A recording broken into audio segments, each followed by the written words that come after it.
네, 반갑습니다. 네. 오늘 아침까지 새벽 예배 했는데도 또 금요 예배 가깝게 하는 것 같긴 하지만 우리 어김없이 금요일 밤에 주시는 우리 말씀을 같이 은혜로 나누겠습니다. 오늘 성금요일이라고 해서요. 이제 오늘이 이제 예수님 고난 당하신 십자가에 죽으시는 그런 날이죠. 날이고 그래서 이제 많은 교회들이 뭐 세족식도 하고 많은 그런 행사들을 되게 많이 합니다. 성금요일에. 뭐 필리핀 같은 데서는 매년 실제 사람이 이렇게 예수님처럼 손에 이렇게 못을 박고 이런 걸 해요. 천주교가 좀 강한 나라잖아요. 그래서 그런 고난을 그게 실제 손에 발 이렇게 못 박는 게 아프겠잖아요. 근데 그 줄 섰대요. 이미 뭐 한 100년 가까이 다 예약이 차가지고 뭐 서로 하려고 1년에 한 명밖에 못 하니까 뭐 그런 것도 하고 하는데 과연 하나님이 그걸 원하실까 이런 생각을 많이 해봤고 그래서 오늘 저희가 뭐 특별한 그런 메시지 고난에 관한 메시지는 제가 새벽에 다 말씀을 나눴기 때문에 오늘 사도행전 말씀을 같이 나누려고 합니다. 2장입니다. 사도행전 2장 1절에서 13절 말씀 제가 대신 봉독해 드릴게요. 오순절 날이 이미 이름에 그들이 다 같이 한 곳에 모였더니 호련히 하늘로부터 급하고 강한 바람 같은 소리가 있어 그들이 앉은 온 집에 가득하며 마치 불의 혀처럼 갈라지는 것들이 그들에게 보여 각 사람 위에 하나씩 임하여 있더니 그들이 다 성령의 충만함을 받고 성령의 말하게 하심을 따라 다른 언어들로 말하기를 시작하니라. 그때 경건한 유대인들이 천하 각국으로부터 와서 예루살렘에 머물러 있더니 이 소리가 나매 큰 무리가 모여 각각 자기의 방언으로 제자들이 말하는 것을 듣고 소동하여 다 놀라 신기하게 여겨 이르되 보라 이 말하는 사람들이 다 갈릴리 사람이 아니냐. 우리가 각 사람이 난 곳 방언으로 듣게 되는 것이 어찌 됨이냐. 우리는 바데인과 메데인과 엘람인과 또 메소포타미아 유대와 갑바도기아 본도와 아시아 부르기아와 밤빌리아 애굽과 및 구레네에 가까운 리비아 여러 지방에 사는 사람들과 로마로부터 온 나그네 곧 유대인과 유대교에 들어온 사람들과 그레데인과 아라비아인들이라. 우리가 다 우리의 각 언어로 하나님의 큰 일을 말함을 듣는도다 하고 다 놀라며 당황하여 서로 이르되 이 어찌 된 일이냐 하며 또 어떤 이는 조롱하여 이르되 그들이 세술에 취하였다 하더라. 아멘. 네. 사도행전을 금요일 밤에 이렇게 제가 보통 이제 성경을 빨리 떼려고 이렇게 한 장씩 설교를 많이 합니다. 이렇게 한 장씩. 근데 사도행전은 이 짧은 챕터별로 이렇게 설교를 하려고 하고 있고 저희가 이제 사도행전을 자세히 좀 봤으면 좋겠다 싶어서 그렇게 설교를 하려고 합니다. 오늘 이제 지난주에 이어서 이제 지난주에 이제 12 제자를 마저 채우고 또 성령 강림을 준비하는 그런 사건이 있었죠. 그리고 오늘 2장 1절에 갑자기 오순절 날이 이미 이름에 이렇게 기록하고 있어요. 그리고 그들이 다 같이 한 곳에 모였더니 여기 이 2장을 시작하고 1장과 2장을 연결하는 지점에 신학적인 논쟁이 굉장히 많은 성경이에요. 여러분 성경에서는 신학적인 논쟁이 많은 구절들이 되게 많아요. 뭐 그게 이제 대표적인 게 이제 요한계시록 같은 게 많고 또 창세기 같은 게 많고 예를 들어서 이제 성경을 이제 기록을 성령의 감동을 받아서 사람이 기록을 했는데 그 당시 문화라든지 어떤 이 배경을 이해하고 이제 성경을 읽어야 되는데 이제 그렇지 않은 경우 좀 논쟁거리가 있고 또 하나는 이제 요한계시록처럼 이 굉장히 영적인 언어로 미래를 예언하는 설교는 사람마다 해석이 너무 다르는 거예요. 뭐 그래서 이제 뭐 심판에 관한 메시지도 해석이 좀 다르고 또 오늘은 뭐가 여러분 이슈겠습니까? 이 신학적인 가장 큰 논쟁 중에 하나인데 지금 이 오순절 날 이름에 그들이 다 같이 한 곳에 모였더니 해서 이 성령이 각 사람에게 임하였던 이게 120명이 아니다. 이게 논쟁인 거예요. 12 사도에게만 임하였다. 충분히 타당성이 있어요. 읽어보면 그래 120명이 아니고 12 사도일 거야. 이렇게 생각하는 거죠. 그런 게 있고 또 하나는 여기 이제 온 집에 가득했다고 했는데 여기에 이제 그 각 지방에서 오순절 때문에 순례자들이 엄청 많이 왔는데 그들이 이 모습을 목격했는데 여기가 마가의 다락방이겠냐? 아니다. 여기는 성전의 뜰일 것이다. 이런 이슈가 있는 거죠. 그리고 이제 그 12명에게만 스페셜하게 하나님이 단회적으로 사도의 그런 사도성을 인정하기 위해서 성령께서 그들에게만 임하였다. 뭐 이런 이 논쟁들이 되게 많은데 이제 정통적으로는 이제 대다수의 신학자들은 그렇지 않다. 120명에게 다 임하였고 그 당시 마가의 다락방이 이 1장과 2장이 다 연결된 부분이 맞다라고 하고 뭐 그런 이제 이 연결점만은 그래서 저에게 이제 물어보신다면 신학적인 논쟁의 어느 편에 설지 물어본다면 저는 약간 보수적이에요. 보수적인 신학교를 나와가지고 그래서 이거는 120명이 맞고 왜냐하면은 이거를 이제 헬라어로 공부를 했을 때는 성경은 인칭이 굉장히 중요해요. 1인칭, 2인칭, 3인칭 이게 복수냐 단수냐 그리고 이걸 가리키는 것들이 다 이제 이 헬라어나 히브리어는 다 이제 고어가 됐죠. 쓰지 않는 언어가 됐기 때문에 그 언어로 해석을 정확하게 한다면은 이거는 뭐 120 성도가 맞고 또 마가의 다락방이 장소가 연결된 게 맞다라고 저는 지지하는 편입니다. 네, 제가 왜 이 신학적인 논쟁을 이렇게 거론을 하냐면 우리가 성경을 볼 때 그런 부분도 굉장히 좀 중요한 것 같아요.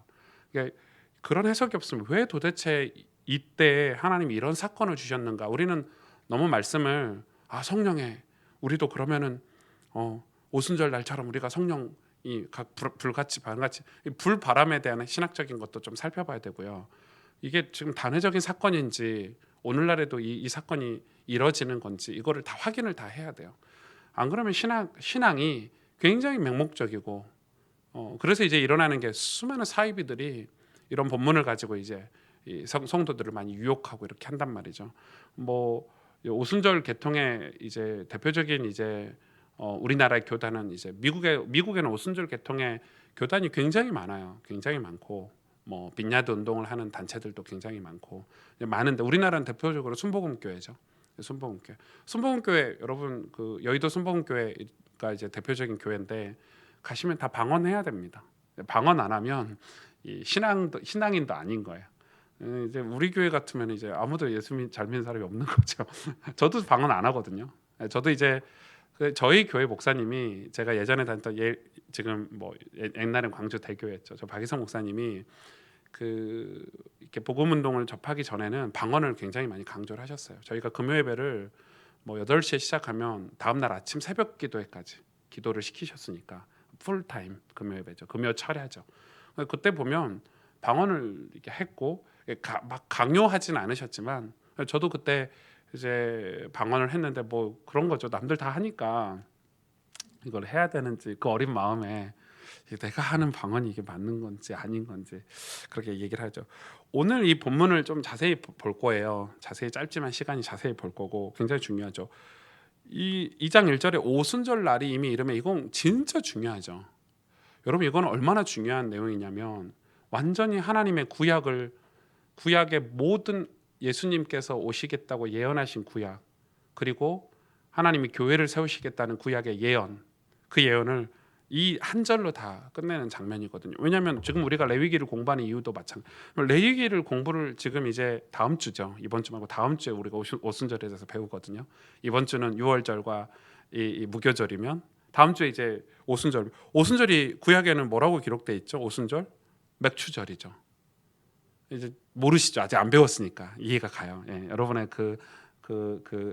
눈동 다음 주는 배우게 돼요. 맥추절을 우리가 흔히 7월 달에 이렇게 지내죠. 첫 보리 수확을 한 첫 수확을 하나님께 감사해서 드린 날인데 이때가 언제냐면 날짜적으로 말하면 이 유월절 다음 날 유월절을 이제 3대 절기 중에 하나인데 유월절 다음 안식일부터 50일이 되는 날 그때가 이제 맥추절 뭐 맥추절이라고도 하고 뭐 초실절이라고도 하고 칠칠절이라고 하고 뭐 장막절이라고 하고 첫 열매를 하나님께 드리는 날이에요. 이게 왜 중요하냐면 그날이 왜 중요하냐면 우리나라에서는 이 맥추절을 중요하게 안 지내는데 우리는 뭐 추수감사일이 중요하고 부활절이 중요하는데 사실 유대인들에게는 맥추절이 가장 첫 번째 절기예요. 왜 중요하냐면 이 맥추절이 하나님이 허락하신 대속죄일이에요. 다시 말해서 대제사장이 지성소에 1년에 딱 한 번 들어갈 수 있는데 그날이에요. 무슨 말이에요?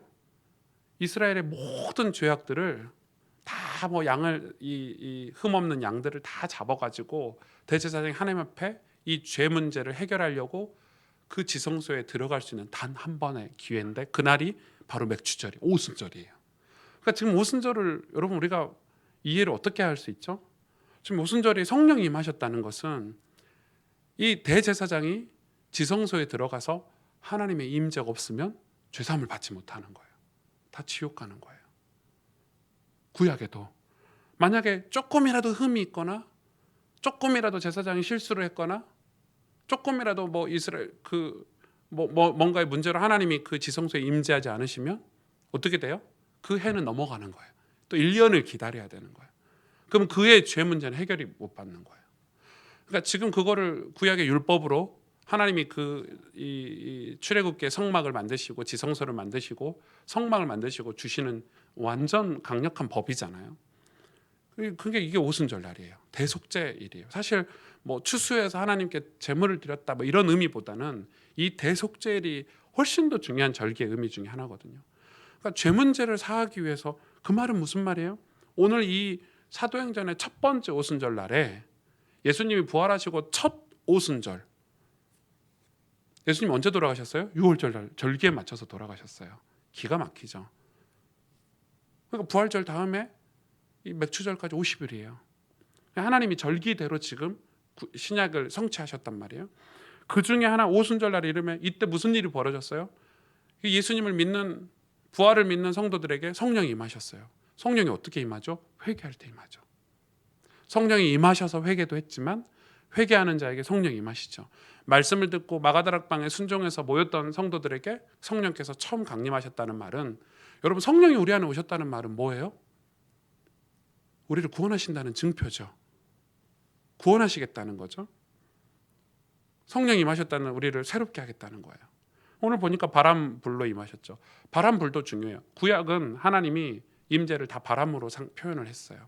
그리고 하나님이 제단에 제물을 양을 잡고 뭘 잡아 제단에 놨을 때 다 불로 증거를 해주셨어요. 근데 이 불은 타는 불이 아니잖아요. 이 바람은 자연 바람이 아니에요. 위에서부터 내려온 바람이고 이 불은 타는 파이어가 아니란 말이에요. 하늘로 내려오는 불이에요. 그러니까 떨기나무에 모세가 그 하나님이 떨기나무에 가서 불에 타고 있었는데 그게 타는 불이 아니었죠. 나무가 그대로 있었으니까. 그 불이거든요. 완전 상징적이죠. 왜냐하면 왜 이렇게 했을까요? 그럼 오늘날에도 성령이 임하시면 우리가 바람이 느껴져야 되고 불이 보여야 됩니까? 아니, 이건 완전 단회적인 거예요. 예수님이 부활하시고 첫 번째 성령께서 임하신 거를 이때 이런 사건이 벌어지지 않으면 영원히 이 사건을 믿지 못하기 때문에 첫 번째 사건의 기념으로서 하나님이 이 사건을 보여주신 거예요. 그래서 이 사건 오순절 날에 일어났던 성령 감림 사건은 단회적인 거다라고 신학자들이 정리를 했어요. 지금도 일어나요? 안 일어나요. 성령이 우리에게 임하는 거는 지금도 일어나고 있는 일이지만은 이 오순절 날에 첫 번째 오순절에 이때가 끝나는 거예요. 성령이 강림한 날은 이때가 끝인 거예요. 그러니까 이 완전 단회적인 사건인 거예요. 왜냐하면 이때 이 120 성도가 성령을 각 사람들이 받고 오늘 4절에 보니까 성령이 말하게 하심을 따라 다른 언어로 말했대요. 방언은 언어예요. 샬라샬라가 아니에요. 우리가 방언을 했는데 이게 어느 나라의 언어야 그게 진짜 방언인 거예요. 우리는 방언을 그냥 막 이상하게 막 혀꼬아 갖고 하면은 방언이라고 그러는데 제가 그 금요예배 때 방언이 너무 하고 싶어가지고 남들 다 하니까 목사님이 그러더라고요. 목사님이 안 그러시, 그 사모님이 그러시더라고요. 할렐루야를 계속 빠르게 하면은 방언이 터질 거래요.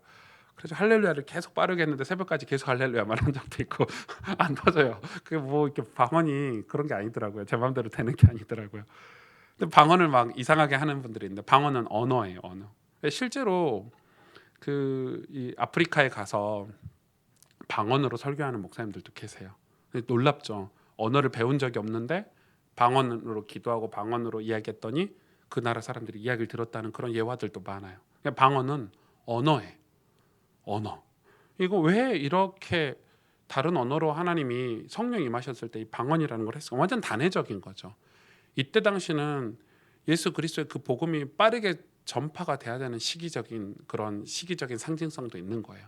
그래서 이때 오순절 날에 이 지성소에 이 대속죄일이기 때문에 유대인들은 다 모였어요.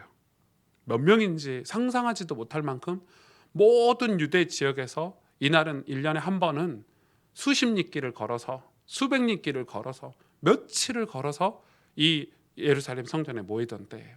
그러니까 지금 하나님이 이 복음을 십자가의 죽으심과 부활하심의 이 복음을 확산하기에 가장 좋은 날이겠죠. 이 절기로도 그 때로도. 그래서 하나님이 이 모든 사람들이 와서 여러분 이제 그 많은 사람들이 이 마가의 다락방에 어떻게 왔을까 이런 고민거리가 좀 있어. 신학적인 좀 논쟁이 있어. 근데 지금 생각하는 우리가 우리 집안에 갇혀 있는 조그만 방이 아니에요. 왜냐하면 실제로 유적지에 저는 성지순례를 가보지 않아서 좀 가보고 싶은 마음이 있지만 이 120명이 모일 정도로 이 마가의 다락방은 어떤 옥상 개념이 강하다고 해요. 어떤 집회 장소 같은 개념이 강하다고 하는데 뭐 실제로 지금 성지순례를 가면 그걸 볼 수 있다고 하니까 기회가 되면 한번 가보죠. 근데 여러분 예수님 공생애 때도 뭐 수천 명씩 뭐 이렇게 여러분 상상이 안 되는 게 많잖아요. 뭐 5천 명이 모였는데 예수님이 육성으로 지금처럼 마이크가 있는 것도 아닌데 그 5천 명이 예수님 설교를 다 들었단 말이에요.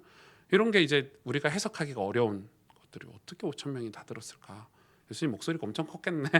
아무리 뭐 지형적으로 이렇게 공간적으로 다 이렇게 전달했. 지금 그런 이 그 당시 그 사회를 이해하지 못하는 성경 본문들이 되게 많아요. 아무튼 오늘 그런 오순절 날인 거예요. 그러니까 지금 구약의 하나님이 우리 이스라엘 백성에 가르쳐 주시고 예언하신 것들이 신약에 그대로 사도행전에 성취가 되는 장면이에요. 그러니까 우리가 지금 이 율법을 공부하지 않고 구약을 공부하지 않고 신약을 해석하는 게 사실은 불가능해요. 왜 오순절 날인가?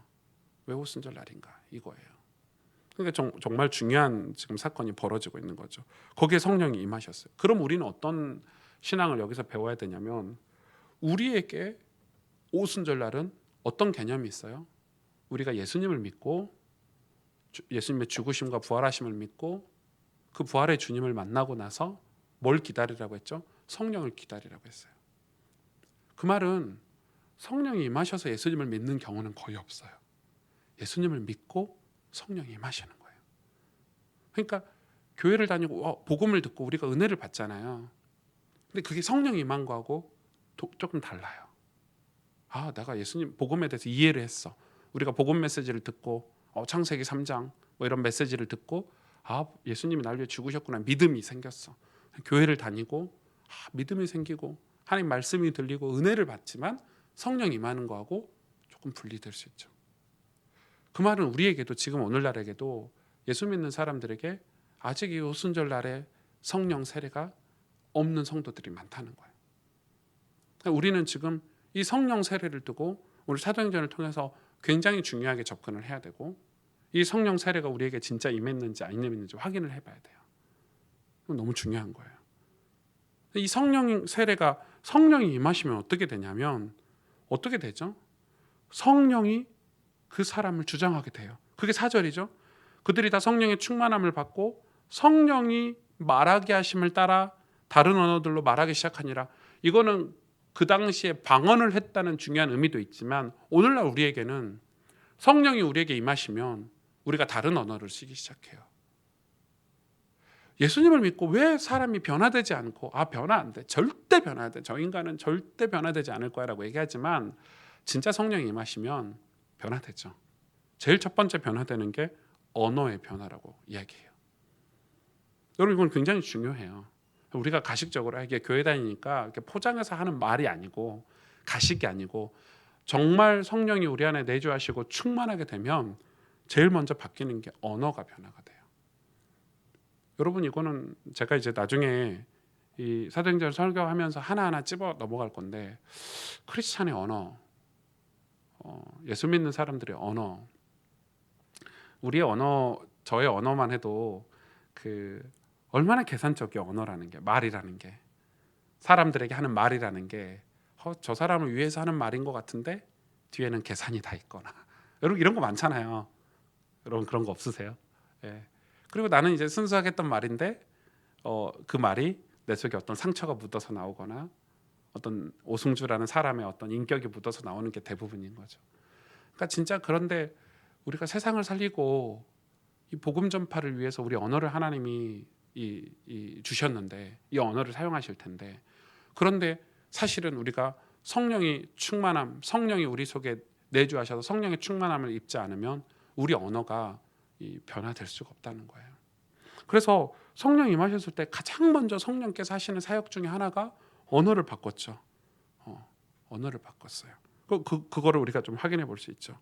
그리고 5절에 보니까 그때는 오순절이었다는 거예요. 많은 사람들이 그때 왜 모였냐 사람들이 이렇게 얘기하는데 대속죄일이기 때문에 1년에 한 번 전 유대인들이 예루살렘에 모였어요. 그런데 보세요. 5절에 경건한 유대인들이 이렇게 기록되어 있어요. 너무 중요하죠. 그러니까 여기 모인 사람들이 지금 불신자들이 모인 게 아니에요. 많은 사람들이 불신자들이 모였다 이렇게 생각을 하는데 절대 그렇지 않아요.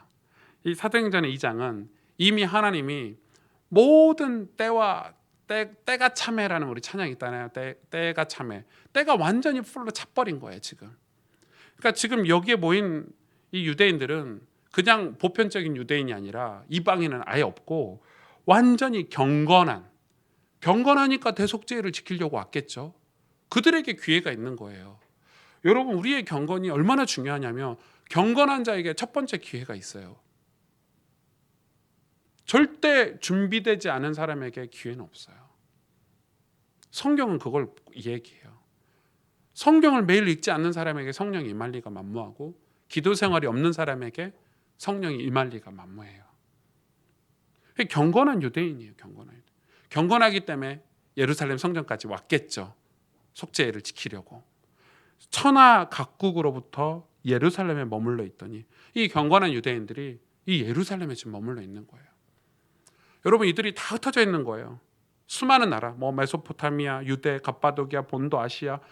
그 당시에 봤을 때 유대인들이 이렇게 넓게 흩어져 살았는데 그런 사람들이 지금 예루살렘에 머물러 있었어요. 1년에 한 번. 뭐 받기 위해서? 죄사함 받기 위해서. 이게 경건이에요. 죄사함 받기 위해서. 경건은 남에게 과시하려고 하는 경건이 아니죠. 우리가 경건이라는 단어가 왜 타락해 버렸냐면 그래서 그 사도 바울도 그걸 비난했죠. 경건의 모양만 있고 내용은 없다 이렇게 비난했는데 이 경건은 남에게 과시하려고 하는 경건, 그 바리새인들과 같은 경건, 이렇게 저작거리 길거리에 가가지고 막 이렇게 손들고 찬양하고 이런 경건, 속은 텅텅 비어 있는 경건. 근데 원래 경건은 뭐예요?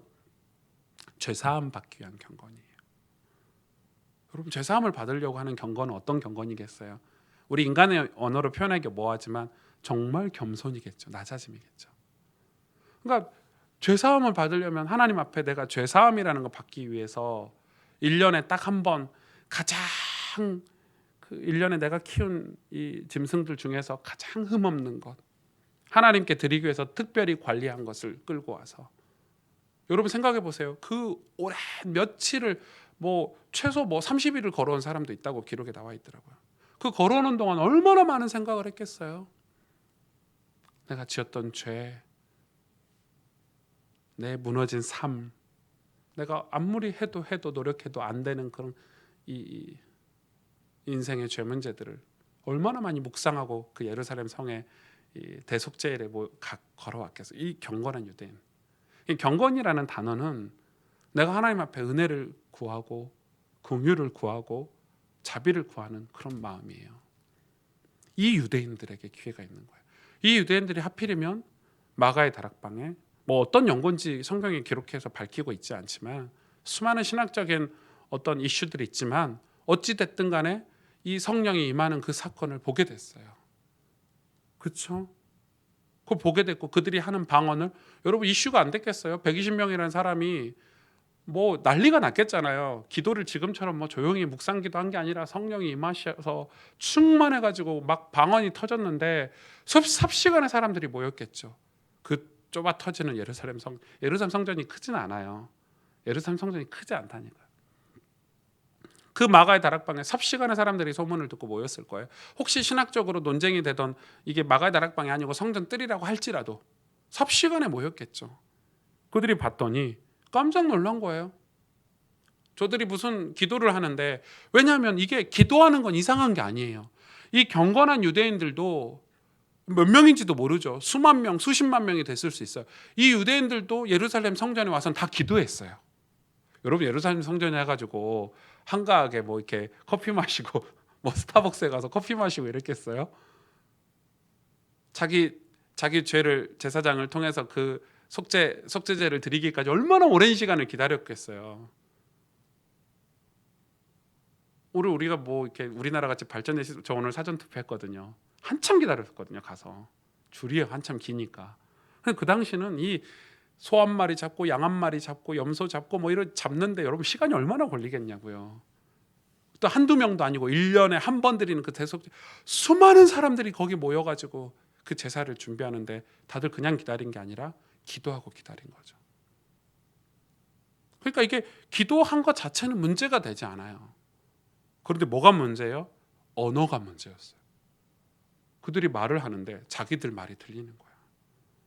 그런데 알고 봤더니 자기들 말 들릴 수 있어요. 왜냐하면 갑바도기아에서 제사 지내러 왔으면 갑바도기아에서 온 사람들이 기도했으면 자기들이 언어가 들리겠지.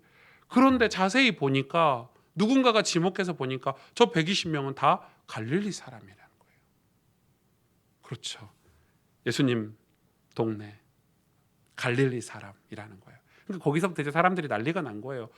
갈릴리 사람들이, 이 갈릴리 사람들이라는 표현은 이 당시에 그 문헌에 보니까 갈릴리는 완전 시골 촌동네. 저 광주 사람들이 뭐 이런 거하고 비슷해요. 제 고향이니까 얘기하는 거예요. 광주 사람들이 들으면 엄청 기분 나쁘겠지만 광역시도면서 막 이러지만 그런 거예요. 시골 고창, 춘산리 사람들이 뭐 이런 거죠. 제가 고창 춘산리 때에서 태어났으니까 완전 시골 어부들이 주로 있고 가난하고 배우지 못하고 이런 동네가 갈릴리. 예수님이 거기서 제자들을 선별하셨단 말이에요. 제자들 보세요. 다 이 여자들이죠. 그리고 이 제자들도 다 어부에 뭐 세리에 똑똑한 사람 하나도 없어요. 제자들 중에 똑똑한 사람 한 명 있는데 죽어버렸어. 완전히 그런 사람들이 모여서 지금 기도를 하는데 자기 나라 언어로 기도하니까 놀랍죠. 놀라운 일이 벌어진 거예요. 그래서 그들이 이야기하는 거예요. 11절에 보니까 다 우리의 각 언어로 하나님의 큰 일을 말함을 듣는도다. 이들의 방언 기도가 어떤 내용이었어요? 하나님의 큰 일을 말했대요. 하나님의 큰 일이 뭐였을까요? 여러분 11절에 우리는 방언 기도를 하면 우리가 무슨 내용인지도 모르고 방언을 해요. 그건 방언 기도가 아니에요. 여러분 방언은 반드시 해석이 돼야 돼요. 해석이 안 되는 건 방언이 아니에요. 내가 막 방언을 했는데 그 기도가 뭐였냔 말이에요. 이 당시에 방언했던 방언이 하나님의 큰 일이었다는 거예요. 하나님의 큰 일. 11절에 하나님의 큰 일이 뭐예요? 뭐였을까요? 그래서 신학자들이 주석에 보니까 이 하나님의 큰 일, 예수 그리스도의 죽으심과 부활하심, 공생의 사건들, 이걸 기도로 한 거예요. 하나님이 성령께서 그걸 하게 하신 거예요. 지금 사람이 복음을 전한다고 생각을 하고 있지만 성령이 지금 이 기도 모임을 통해서 복음을 전파하고 계시죠. 하나님의 큰 일을 기도를 통해서 각 나라 사람들이 듣게 만들으셨어요. 이게 지금 작은 일이 아니에요. 초대교회가 그냥 3,000명이 모이고 5,000명이 모인 게 아니라 이때 하나님의 큰 일을 방언으로 들었던 사람들이 나중에 베드로가 그 설교를 다 풀어주죠. 증명. 그게 14절부터 다음 주에 들을 거예요. 그 하나님의 큰 일을 기도로 들으니까 정확하진 않겠죠. 막 이렇게 기도하고 있는 거, 하나님 아버지 부활해 주님 감사합니다, 이런 기도를 들었는데 놀랍단 말이에요. 놀라운 일이에요. 그걸 베드로가 오순절 설교를 통해서 다 풀어줘요. 그게 하나님의 큰 일이 14절부터 내용인 거예요. 그러니까 지금 이게 막 우리가 야 사도행전 2장에 오순절 날에 성령이 임하시니까 하나님이 막 전도 문을 여시고 막 이러는데 그렇게 말씀을 들으시면 안 되고 정확하게 확인을 해야 돼요. 여러분 이게 그러니까 지금 성령께서 임하셔서 하나님이 큰 일을 각 나라의 언어로 다 말하게 하셨어요. 그랬더니 12절에 그 경건한 유대인들이 서로 놀라고 다 놀라며 이 다 전부 다 한 명도 빠짐없이 놀라며 당황하여 이래서 당황했죠. 너무 놀라운 일이에요. 당황했어요. 사실은 이 경건한 유대인들이 왜 당황했을까요? 여러분 하나님의 큰 일, 예수님의 죽으심과 부활하심을 말했는데 왜 당황했을까요? 이 경건한 유대인들은 예수님에 대해서 다 알고 있었기 때문에. 이미 유대 사회에 예수에 대해서는 소문이 쫙 퍼졌어요. 그의 공생의 사건은 이 3년이라는 시간이면 소문이 전 유대 사회에 다 퍼질 시간이에요. 그래서 예수님의 공생의 사건을 3년이라고 기간을 둔 것도 딱 그 기간과 맞는 어떤 이 인류학자들의 말도 있더라고요. 예수님의 공생의 사건이 1년이었다. 아직 유대 사회에 퍼지지 않았을 거라는 거예요. 3년 정도 되니까 구석구석 소문이 다 들어갔어요. 죽은 나사로를 살리는 거, 그죠? 풍랑을 멈추게 한 사건, 수많은 물이 포도주가 되게 한 사건. 왜냐하면 지금은 인터넷이 있으니까 하루면 다 퍼져요. 이틀이면 다 퍼지는데 그 당시는 인터넷도 없죠, 핸드폰도 없죠, 아무것도 없는, 다 이렇게 말로, 사람의 말로 전달돼야 되는 그런 사회이기 때문에 3년 정도 공생의 사역을 해야 전 유대 사회다. 그러니까 궁금한 거예요. 도대체 예수가 누구길래? 나사렛 예수가 누구길래? 예수에 대해서 소문은 들었는데 그가 죽었다더라, 그가 잡혔다더라, 에이 바람이었네, 에이 별거 아니네, 또 선지자 중에 하나였는가 보다, 이렇게 생각하고 있었는데 그에 대해서 하나님의 큰 일을 방언으로 지금 말하고 있는 거예요. 그럴 때 쓰는 표현이에요. 당황하여 서로 이르되 어찌 된 일이냐. 이렇게. 얼마나 이게 당황이 됐냐면 13절에 어떤 이들은 조롱하여 그들이 새술에 취하였다. 이 새술에 왜 취했다고 표현을 했냐면, 여러분 그 당시 이 순례자들이 이 먼 길을 순례길 와서 제사를 드릴 때 다 와서 포도주를 마시죠. 다 포도주를 마시고 피로를 녹이고 이런 때단 말이에요. 아, 그래서 저들이 새술에 취했는가 보다 라고 얘기를 하는 거예요. 아, 갑자기 술 얘기가 왜 나오냐. 술을 너무 많이 마셔서 기도를 하니까 저들이 진짜 이상한 소리를 하는 거다. 예수님이 뭐 부활을 해? 아, 술 취했네. 어떻게 사람이 부활을 해? 지금 이런 장면인 거예요. 오늘 이 말씀을 좀 살펴보면서 우리가 생각을 해봐야 되는 게 있어요. 여러 가지가 있어요. 오늘날 이 교회가 어떻게 형성이 됐고, 초대교회로부터 지금 벌써 2020년이라는 시간이 흘러가지고 오늘날 지금 한국의 이 작은 가스펠 교회를 이루고 있는데, 우리가 신앙생활이라는 걸 하면서 과연 오늘날에도 이런 성령이 임하시고 강림하시고 충만하게 되고 또 우리의 언어가 바뀌어져서 하나님의 큰 일을 증거하는 일에 우리 공동체가 쓰임 받을 수 있을까? 과연 우리는 그런 걸 지금 경험이라는 걸 우리 살아생전에 해볼 수 있을까? 우리는 성령 충만을 정말 사모하고 정말 성령 충만이라는 것을 받으려는 그런 마음이 있을까? 저는 이런 질문이 굉장히 많이 들더라고요. 왜냐하면 이 사회에, 이 시대에 우리가 교회로서 또 하나님의 백성 제사장으로서 저 불신자들에게, 이 세상에게 이 예수 그리스도의 십자가의 복음을 전파하는 것은 우리 힘과 우리의 배경, 우리의 조직으로는 한계가 있어요. 반드시요. 제가 벌써 전도운동하는 단체에 저는 30년 가까이 훈련 받았잖아요. 전 목사니까 여러분보다 훨씬 더 스페셜하게 훈련 받았고, 정말 이 단체에서 얼마나 많은 스텝이며 일이며 모임이며 다 참석했어요. 이게 제가 요즘 드는 고민은, 와, 하나님의 때가 찼을까? 이게 하나님의 시간표일까? 내가 도대체 뭘 해야 될까? 이런 고민들이 너무 많이 들어요. 그 말은 무슨 말이냐면, 우리가 정말 지금 사도행전의 단회적인 사건을 통해서 우리에게 주신 메시지가 무엇이냐면, 우리가 지금 이 시대에 우리에게, 우리 교회에게, 우리 자신들에게 정말 이 성령의 역사가, 분명히 초대교회 때 이런 일들이 일어났는데 성령이 우리에게 임하는 것, 성령 충만한 것, 이런 것들이 우리에게 정말 소망하고 간절히 바라고 있는가. 그런데 그 성령의 임하시는 과정들이 허투루 그냥 감성적으로, 감정적으로 좀 축복 좀 받아야 돼, 성령 좀 임하게 해주세요, 그냥 목사님 말씀 하나 듣고 그냥 그런 게 아니더라는 거예요. 완전히 하나님의 섭리, 경륜, 어떤 시간표들이 정말 때가 참해 꽉 차가지고 하나님이 빵 터뜨린 것처럼, 우리 인생에도 분명히 그런 일들을 각 사람에게 계획하셨을 텐데 때가 참해. 근데 우리는 왜 그때를 소망하고 기대하고 살지 않고 있는가? 그걸 기대하고 소망하고 사는 사람에게 하나님이 이런 역사들을 보이셨다는 거예요. 왜냐하면 우리는 절대 우리 배우, 우리 배경, 우리의 힘, 우리의 경험으로 이 하나님의 큰 일을 세상에 말할 수 없어요.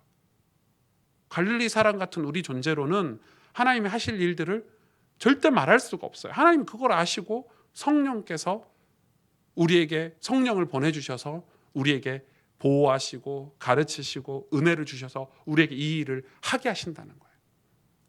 나중에 보면 초대교회 성도들이 이날 이 오순절을 체험한 성도들이 전국에 흩어져 가지고 벌어진 일들을 보면 정말 놀라운 일들이 너무 많이 벌어져요. 여러분 이때 오순절 이 사도행전 2장의 설교를 듣고 성령의 강림을 체험하고 회개하고 그들이 떡을 떼며 가르치기를 힘쓰는 이 사도행전 2장의 전체 사건을 경험한 사람들이 각 도시에 흩어져서 교회를 나중에 다 이루어요. 안디옥 교회를 이루고 수많은 교회들, 우리 사도행전에 나오는 모든 서신서에 나오는 교회들, 뭐 빌립보 교회를 이루고 뭐 고린도 교회를 이루고 다 이 사람들 흩어져서 그 교회가 이루어지는 거예요. 놀랍죠. 그래서 우리는 이 다 같이 한 곳에 모였더니 이 경건한 유대인들이 120 성도들이 모여서 성령을 받기도 했지만 또 경건한 유대인들이 이 자리에 와가지고 그 사실을 목격하고 그날 또 베드로의 설교를 듣고 회개하는 장면들이 나오죠. 저는 이게 사실은 이 일들이 어떻게 좀 우리에게 좀 이렇게 경험될 수 있을까? 어떻게 이런 일들이 벌어날 수 있을까? 되게 고민이에요. 목사로서, 목회자로서. 그래서 저희 교회 오시는 성도님들이 예배 때마다 이런 성령의 역사를 경험하고 있나? 있을까? 우리 예배는 진짜 이런 예배일까? 우리의 모임은 진짜 이런 모임을 우리가 꿈꾸고 이런 비전을 가지고 있나?